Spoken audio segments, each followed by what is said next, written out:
My wife and I took all the kids to Nashville to see the fireworks, which is the biggest and largest fireworks display in the United States.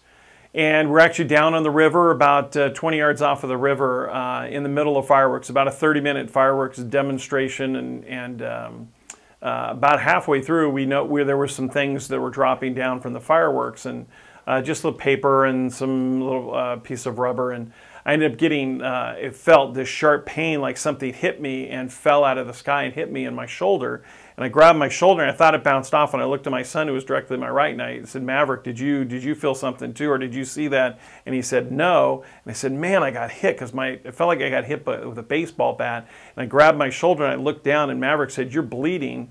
And so I looked down, and sure enough, I was soaking blood out of my arm. And then I pulled my shirt up, and it started pouring out blood.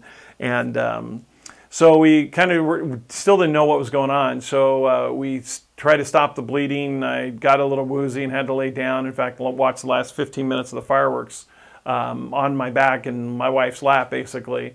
It was a great fireworks demonstration. But we got a tourniquet on my arm, stopped the bleeding, and there was some speculation that I could have been shot, but I didn't believe it. I thought, it didn't hurt that bad. It wasn't excruciating pain.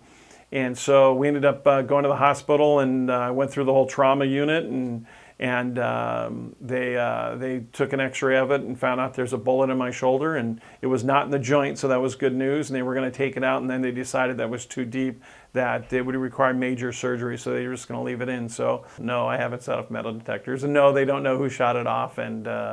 And yes, I still have the bullet in my shoulder, and I have the x-ray to prove it. It's pretty scary to think about it. It's pretty surreal to think that, you hear about people, getting hit by celebratory gunfire, but I've never met anybody or never heard of anybody, and let alone obviously never been me. But it's just weird to think that it did happen to us. And again, I just think incredibly fortunate to happen the way that it did.